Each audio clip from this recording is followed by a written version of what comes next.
Alright, I'm back. So, on a long-term report, a review rather, I've had a few things. Not sure if this is going to be persistent or not, but just last week, last Thursday, I went to hit the stutter button, it wouldn't work. Not sure what that was, but that was like a fluke thing. It only happened twice that day, specifically.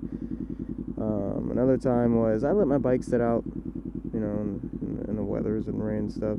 So this actually dried out, and I started to actually pull this key out of the socket there.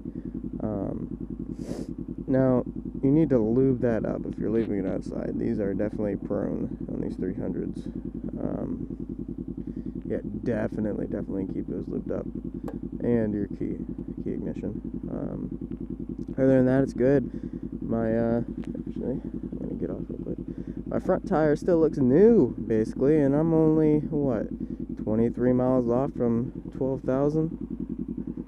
I mean, it's looking good. It's looking real good. In the back, I just changed at 11.6. And it's getting, no chicken strips. But yeah, I had the chain sprockets changed out too. 520. It's a kick-ass chain. One thing you will notice when your chain and sprockets start going bad, if you like clutchless shifts, they're not fun anymore. You get a lot of slipping. When I say that, I mean like you'll shift into the gear, okay, and you'll feel the bike surge forward for, one good surge, and it'll catch on better.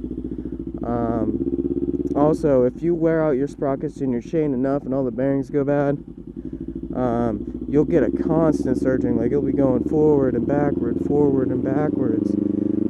You'll hear what sounds like metal slapping against something. That's just your chain has a tight spot in it, and it's literally yanking the chain, and it's slapping against, the guide rail. I guess that's what you would call it. That's what I'm calling it, and that's what I will call it. Don't care what people think. But yeah, that'll happen, and you'll know it's time. Do yourself a favor, don't get that eBay BS that they sell. Get something real, something you can rely on. You don't have to worry about your chain snapping or anything like that on you and really messing up stuff and causing damage. I mean, it costed me $220 for the chain sprockets installed.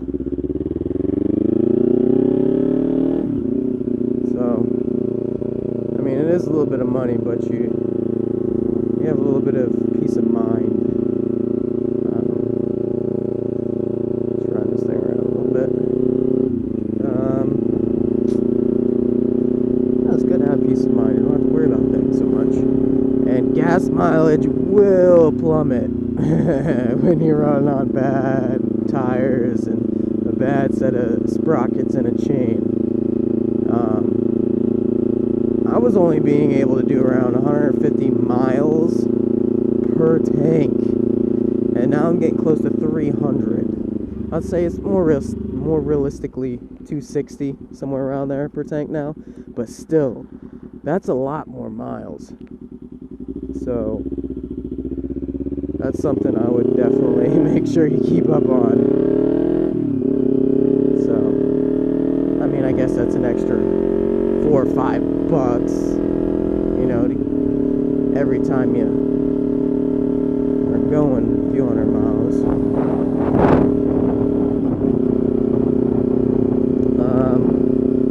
Stock mirrors, they are good. I actually put this bike down because I failed to pop the clutch correctly when my battery died, which I have a tendency to leave my keys in the ignition when I get off the bike. Bad thing.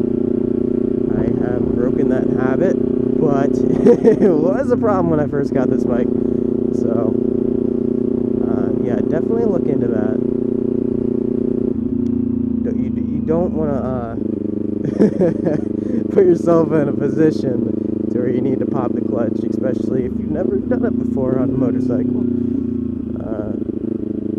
So I don't know, find a way to remind yourself, fucking get a wire, fucking string it to your keychain, have like a wristband that strings it, I don't know, do something to where you can't actually walk away without your keys.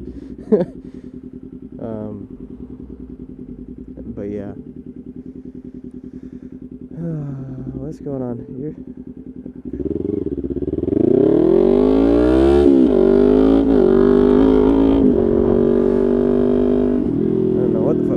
There I was going, I started to go, and then that white truck was like, okay, I'm gonna go too. I kind of had to go through there a little bit faster than I would like. Whatever. That's what's good about bikes.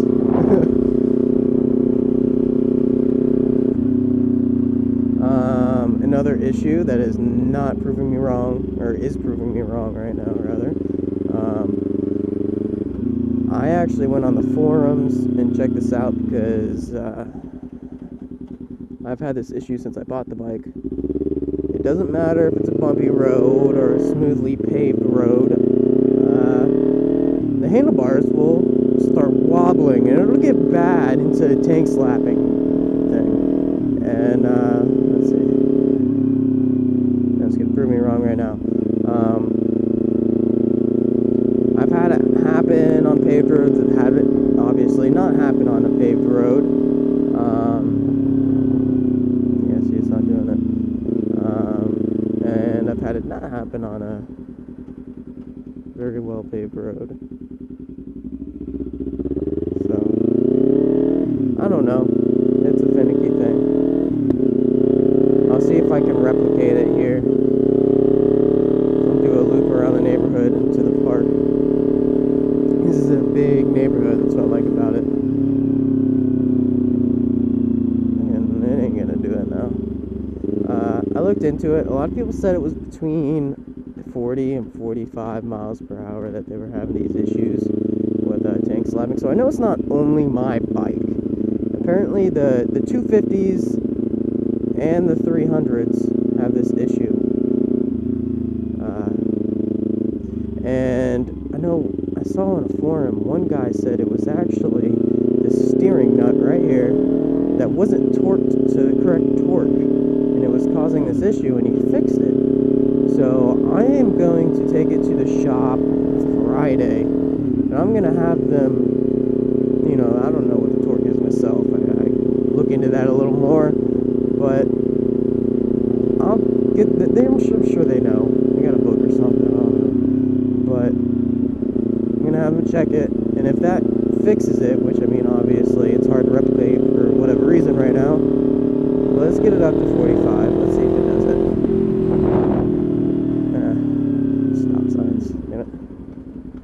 Let's see. I'll get it up to that speed and see if it does it. Actually, I haven't even tested that out yet, what I read on the forum, so we're gonna see. Don't want to hit that pothole, that'll definitely do it right there.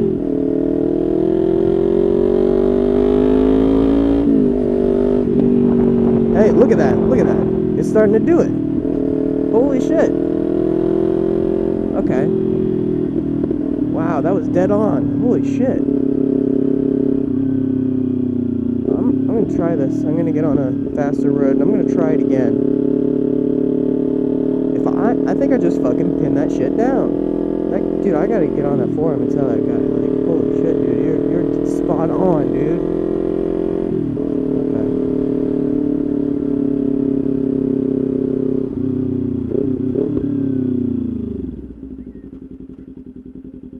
Okay, let's stop in the middle of the road here.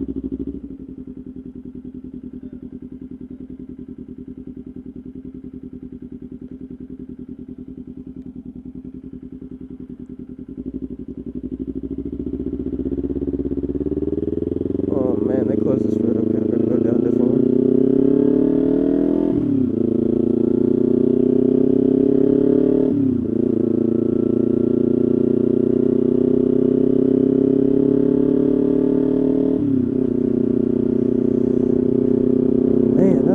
That's crazy. See, it's smooth. It is smooth. and then it's not at that speed. Man, that's driving me nuts now. Going through this neighborhood so I can get up to speed and try it again.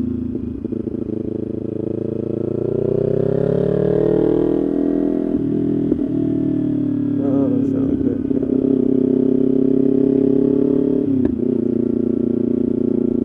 I hope this is all coming through the microphone fine.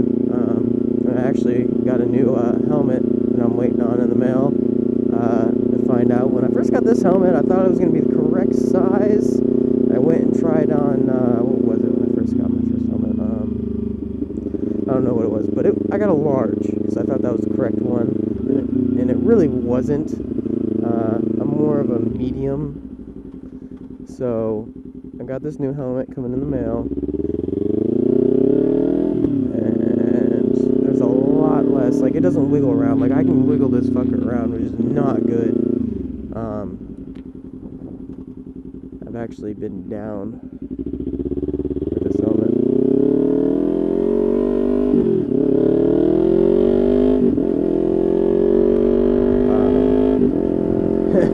So being loose, the helmet being loose itself, you know, like this, I say it isn't good because I know I don't know how much easier that accident could have been on me. But, you know, it saved my life. It did its job, being loose.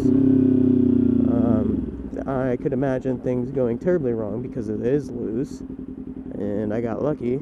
I hit the back of a car going 60 with this helmet, and the styrofoam is actually still good.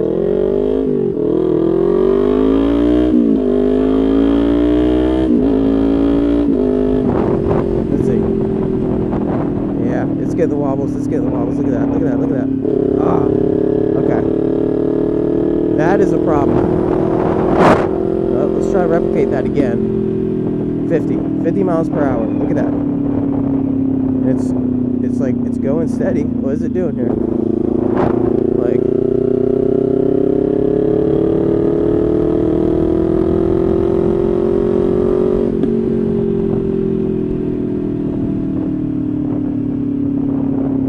okay, it's not actually. I've had it way more violently. Maybe that's due to now I don't have that resistance from the old sprockets and the chain and the rear tire that was completely gone. I got that down to the wire, so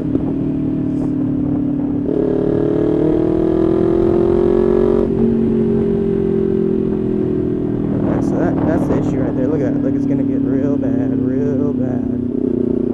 Okay.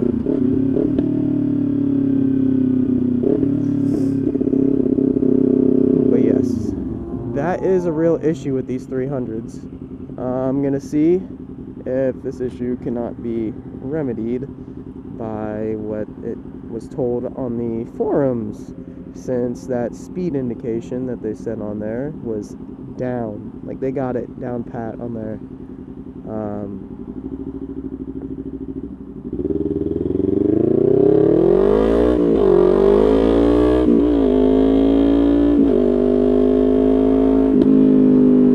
So we're gonna go ahead and try that fix.